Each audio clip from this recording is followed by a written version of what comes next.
Hello अस्सलाम वालेकुम guys, मेरा नाम है ज़ियाम ज़फ़र और आज के वीडियो में हम लोग दो ग्राफिक कार्ड को आपस में कंपेयर करेंगे और देखेंगे कि इन दोनों में से कौन सा ग्राफिक कार्ड बेस्ट है। जो कि पहला ग्राफिक कार्ड है उसका नाम है GT520 और दूसरा ग्राफिक कार्ड है उसका नाम है HD5450। इन दोनों ग्राफिक कार्ड मैंने कभी भी वीडियो नहीं बनाई है अपने चैनल पर, तो इस वीडियो में आपको सारे में कंपैरिजन करवा दूंगा और बता दूंगा कि कौन सा ग्राफिक कार्ड में से बेस्ट है। तो फिर वीडियो स्टार्ट करने से पहले मेरी गुजारिश है कि आप मेरे चैनल को सब्सक्राइब करें और पास ही बने बेल आइकन को प्रेस करें ताकि आपको मेरी लेटेस्ट वीडियो के बारे में सबसे पहले पता चल जाए। दोस्तों चलिए स्टार्ट करते हैं आज की इस कमाल की वीडियो को। to breathe, but that's alright. Hush.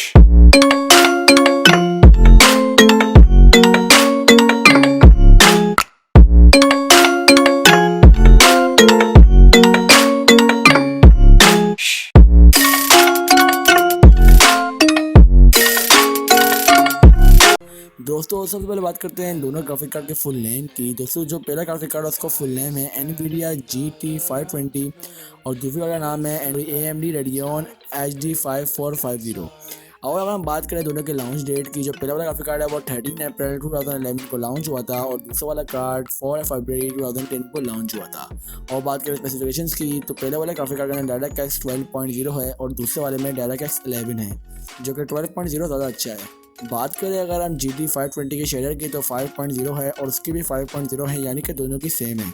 OpenGL की बात करें तो OpenGL GT520 की 4.5 है और HD5450 की 3.2 है। बात करें रेजोल्यूशन की, तो रेजोल्यूशन दोनों की सेम है, 2560 मल्टीप्लाई बाय 1600 है। और बात करें अगर हम मेमोरी की, तो मेमोरी बात करें दोनों की सेम है, बिल्कुल 1 GB वाले। और इनकी 512 MB वाला वेरिएंट भी आता है, लेकिन उसको भी मैंने वीडियो नहीं बनाई है। तो ये जो वीडियो है इसमें जितने स्पेसिफिकेशन और बेंचमार्क दिखाऊंगा वो सारे 1 GB वाले के। बात करें मेमोरी स्पीड की, तो मेमोरी स्पीड GT520 की 900 mHz की है। और बात करें अगर हम NVIDIA Radeon HD5450 की, AMD Radeon HD5450 की, तो उसके अंदर 900 mHz की है, जो कि बिल्कुल सेम है। मेमोरी बस की बात करें तो वो 64 बिट है, दोनों की सेम। मेमोरी टाइप की बात करें वो DDR3 है, वो भी सेम है। बात करें मैक्स पावर की, तो GT520 मैक्स पावर 29 वाट है। बात करें अगर हम AMD Radeon HD5450 की मैक्स पावर की, तो वो भी 19 वाट है। मतलब 10 वाट का फ़र्क है, जो कि मतलब GT520 थोड़ा 10 वाट ज़्यादा लेता है।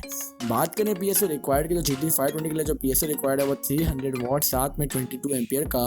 बात करें HD5450 की, तो उसके साथ हमें 400 वाट का साथ में 22 एम्पियर का चाहिए।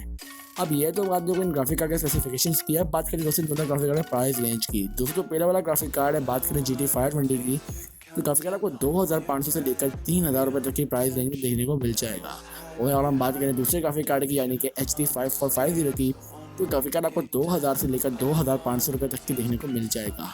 अब ये बात हो दोनों ग्राफिक कार्ड प्राइस रेंज की। अब बात करते हैं मेरे ओपिनियन की। ग्राफिक कार्ड के अंदर मेरा ओपिनियन में ग्राफिक कार्ड दोनों बेस्ट हैं, आप कोई भी इनमें से बाय कर सकते हैं।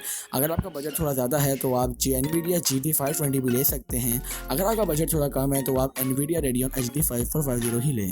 तो बस आज के लिए इतना ही। उम्मीद है कि आज की वीडियो आपको बहुत ज़्यादा पसंद आई होगी और इस वीडियो से काफ़ी मालूमात मिलेगी ग्राफिक कार्ड के related.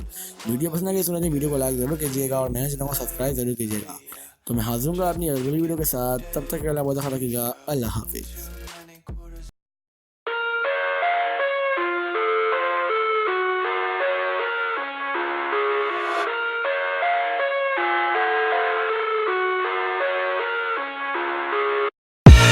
I live inside my own world of make-believe.